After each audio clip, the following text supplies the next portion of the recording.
My recent work has revolved around themes of place and connection, exploring our often intense emotional connection to buildings and environments. In Module 2, I was not totally successful at this, partly because of my choice of a deadpan aesthetic which stripped away much of the emotional context. Module 3's practice was more successful because I focused on one place that meant something to me, experimented with slower production methods, and researched further into the psychological background. The theme of people and place is what I've continued to explore in this module, but whereas in previous modules I've been able to hone in on a series' purpose and form within the first few weeks, this module has taken longer. I knew I wanted to explore people within London and try to incorporate my own lifetime of living in the city within the work, but I wasn't sure how to go about it, so the project went through a number of stages, starting with abstract work. The initial abstract work came from both a personal desire to see what working abstractly would be like and a deeper understanding of how it can provoke a variety of reactions and responses. I developed images that focused on a particular colour or shape made by the movement of people. This had roots in specific influences, such as abstract expressionist painters like Rothko and Pollock, and photographers such as Justin Black and my fellow MA student Megan Ringrose. These works provoke reflection and consideration from a viewer. They are calming, but also potentially unnerving for those who prefer to live in a black and white world. The work then evolved into vaguely familiar shapes. These images are designed to be abstract, but become more figurative the more you know about them. If you know what they are of and the angle they're taken from, the bodies begin to be better understood. Man Ray's image Anatomies is an early example of this. If glanced at or seen from the corner of your eye, it's not immediately apparent that you're looking at a head tilted back. The more you look at it, the more becomes recognisable. Hanaya Canby's work is even more abstract, and we would need more information to begin to decipher it, if that is indeed the artist's intention. As the work became more figurative, I found it had greater connection to people and place. These figurative works, which tap into ideas about how life in the city can lead to seeing the same people again and again, were developed with a clear sense that you are seeing a person. By making the works figurative, I'm removing the viewer's option to consider a variety of abstract possibilities, but I'm also guiding them towards a number of narratives.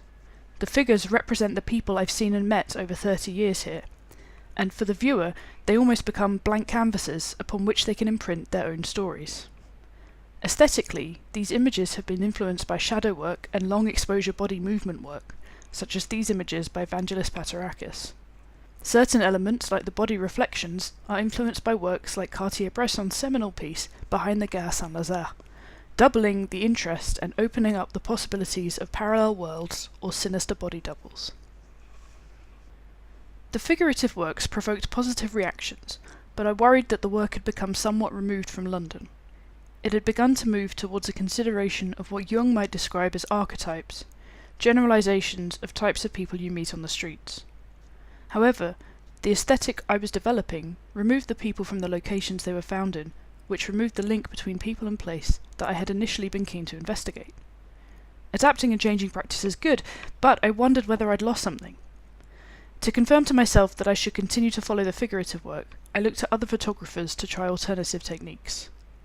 Rinko Kawauchi's considered meditation on Brighton, Murmuration, was influential in terms of showing how simple images that provide fleeting glimpses of people and places can work together to create an overall dreamy sensation of a place.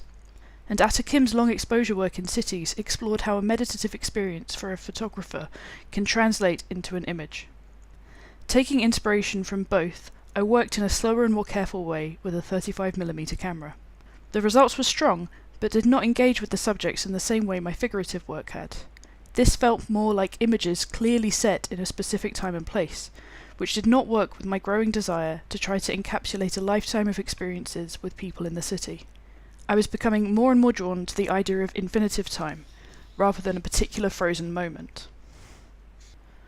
After a consideration of alternative techniques, I realised I needed to have a more concrete intent for the work to advance. I decided to focus less on how people interact with their environment, and more on the idea that over long periods of time you come to know archetypal groups of people within a city, people you see and meet again and again. I decided my series' aim was seeking to capture the fleeting sensation of knowing strangers in London, formed by a lifetime of encounters. The work aims to encourage a variety of readings of the subjects. Viewers can look at them and see themselves, people they know, people they've met. They can define their own narratives, with each viewer potentially seeing something different. I chose to keep the focus on London, as I believe this work would look different in different cities. I believe the figurative images I created are the best way to achieve this aim. I was partly encouraged by the positive response to my figurative work from peers and tutors, but also by the large number of influential images I experienced at Paris Photo, including those by Gerard Rondeau, Martin Bogren, and Sabine Weiss. These images allow for numerous readings of the subject, providing the viewer with both opportunities and power in terms of the narrative. This is an important change for my work, which in previous modules has been stricter in terms of what it wants the viewer to take away from the images. This series gives the viewer much more power. Though these figurative images are decontextualized, they work for this series for a number of reasons. Firstly, the space in the images gives the subject room to breathe and pulls the viewer in, resulting in more possibilities for interpretation. Secondly, contextualizing with environmental clues definitively places the subject in a specific place and, to some extent, time. But this series aims to explore the infinitive, a lengthier time, a feeling of repeated experience over years rather than a single moment. Thirdly, this presents London in a different way from the classical shots that are so well known. Finally, presenting the people in this way is part of the idea Bates discusses in art photography, that geography in pictorial space is not merely geometrical, it is also an imaginary space. He suggests that places become laced with different experiences, and so can become fantasies consisting of personal memories. This is what I aim to achieve with these images. London, geometrically, is not the aim. Londoners, in the viewer's memories and imaginations, are the aim. I've decided to present this series as diptychs, bringing together my initial abstract work with my figurative work. Each figurative image will be accompanied by a supporting abstract, which will be instinctively chosen. This allows the work to be read in more ways by providing additional information and suggestions. By choosing the abstracts instinctively, I stop myself from overthinking them, and whatever drew the two together for me may come across to the viewer. I also think the diptychs will help the series avoid becoming repetitive, a potential worry with the aesthetic I've used. This module has encouraged us to consider our practice in terms of a business. Though I'm not intending to work as a commissioned professional photographer, I would like to still be able to create and share my projects with the world. This series could work well in a classic gallery setting. An audience could become immersed in the people, even feel surrounded by them, and the chance to discuss the people with others is an important way of engaging with the work. I believe these images work better as individual prints than a book in terms of selling potential. Viewers are drawn to particular images and enjoy the element of choice. A book runs the risk of becoming repetitive as the pages are turned, because of the overall similarity in the aesthetic of the images. These images have already been successful in terms of being sold as prints, so far only to course peers and family, but this is indicative of their appeal to a wider audience. I believe that the scope for interpretation, alongside the interesting aesthetic, attracts people to these images.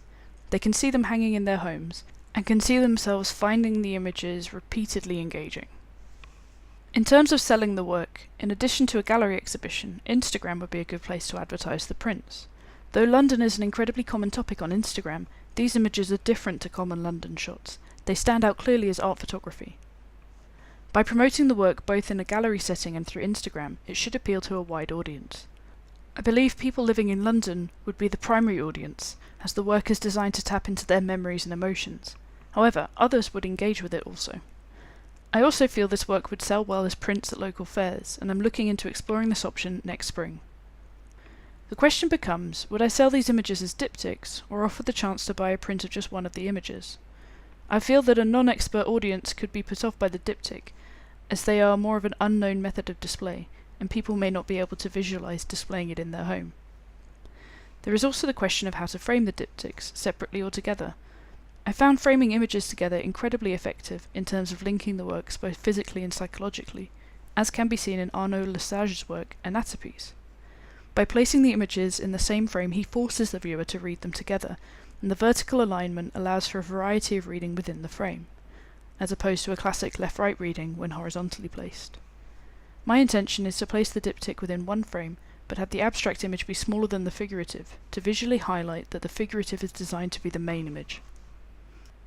Overall, I feel this series is successful in terms of its intention, and, of all the series I've completed on this course so far, has the greatest scope in terms of commercial success.